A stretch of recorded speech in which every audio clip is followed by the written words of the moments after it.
Hey friends, Kevin here with this Pruveeo dash cam that I just got in. This one happens to be the 4-channel version, although ones that don't have as many channels should work pretty similar.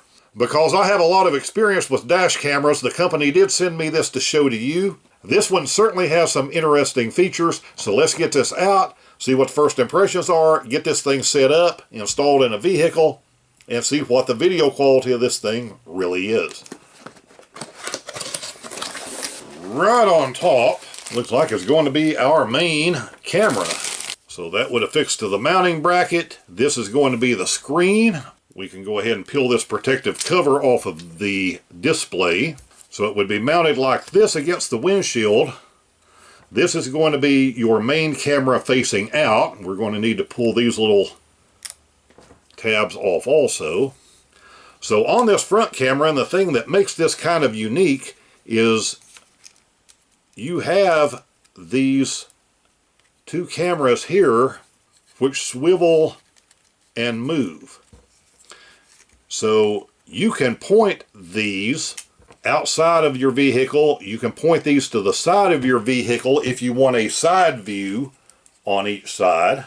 You can also turn one of these or both of these where they would be facing you in the passenger compartment, or any combination of that. So you could have one filming to the side, one filming on the inside.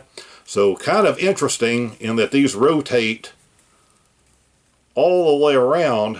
And then you also have the ability on these to turn on infrared at night, kind of night vision. If you have these turned inside of your vehicle where it is dark inside the passenger compartment at night and you need to film what is going on, then you have the ability to do that. Then we have an instruction manual. The manual does have some color photographs which should be useful to anyone who is installing one of these the first time. Little card where you can register this camera and have a 2-year warranty. This particular model does come with a memory card. They are saying it is a high endurance memory card.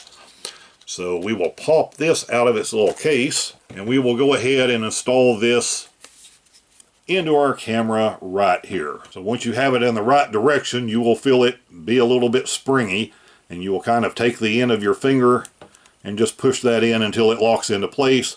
And here will be our main mounting bracket. It's going to be adjustable, a nut to tighten that down. And then the camera will slide right down over that clip in case you do ever want to remove the whole camera from your vehicle. And this mount is basically a suction cup. A little protective cover over it. So apparently you have the option of using this suction cup mount, which most cameras don't come with, or you can do the permanent mount with the 3M adhesive. Now I can tell you with any of this 3M adhesive, once this stuff is stuck, it is stuck. So to make it a little easier, they have included some of these little electrostatic pads. And what you're going to do is peel these off on each side, put this on your windshield first, attach this to the electrostatic sticker. And what that will allow you to do, if you ever need to remove this, you need to relocate it, you're able to reach up and peel down this electrostatic sticker completely off your windshield without leaving a lot of residue behind. And they've included a couple of these in the package. This is going to be the main power cable for your unit. It's going to plug into the 12-volt adapter, SIG adapter, whatever you have in your vehicle. And that way, whenever you turn the key on to start the car, the camera is automatically going to come on and be filming and recording. And then you're going to have this nice long cable to get from your camera to that outlet. And the easiest way I have found to do this is to go around the passenger side, down the little window pillar, come under the dash, and then come back up to the outlet. And they include this little plastic crowbar tool, and this is what you are going to use to help tuck this wire up underneath your trim panels, so you have a nice clean installation. Looks like they've included some little adhesive back clips, wire clips, just in case you need them. And then in this bag is going to be, if you choose it, the rear camera. And the interesting thing about this unit is this camera can actually be installed outside of the vehicle.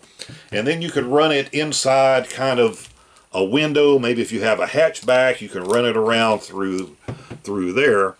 So this is going to be the rear filming camera if you're using it, but you have the option also of having this be a backup camera. So if you have an older vehicle that does not have a backup camera built in, you can take this little wire, run this over, connect it into your backup light. So that way when you put your vehicle in reverse, it sends a signal to this and knows to turn this on and use this as a backup camera and send the picture right up to this main unit. Now, you do not have to do that. If you have a newer vehicle, has a backup camera, or you just don't want to use it, you don't have to do this step. You just install this camera, run this cable to the front of your vehicle, tuck the wire the same way, and this is going to plug right into the side of the main camera. I have a portable 12-volt adapter on my desk, so I'm going to go ahead and plug this in, and you should see this come on. And because this is the first time, the first thing it is going to do is tell you to format that memory card we just put in. So you have buttons that do different functions. You have an up and down through your menu system. This is going to be the select or OK button, so we'll OK, let it go ahead and format that memory card. So it is going to show you what is going on with those three cameras. And if we plug the backup camera in, then we would have the fourth camera showing on the little display. And you can move this around to where, set it different ways to where you are only looking at the camera, driving camera in front of you, which is generally the way that I set these up. So we'll go ahead and press this big M. I do like that these keys are backlit. We'll hold that for a couple of seconds, and this should get us into our menu system. And at this point, we're going to set the date, we're going to set the time, we're going to choose whether we want the date and time to appear on our video footage. We are going to be able to turn on or off GPS functions, so we can get this set up the way that you want. And I would recommend when you take this out to the vehicle to go ahead and plug it in and go through all of these menu systems and get familiar with these buttons and things with it while it's in your hand.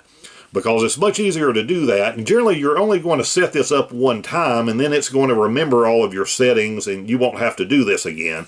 But it's easier to do this with it in your hand than once you have everything mounted and then trying to stretch and reach up and hit all of those buttons.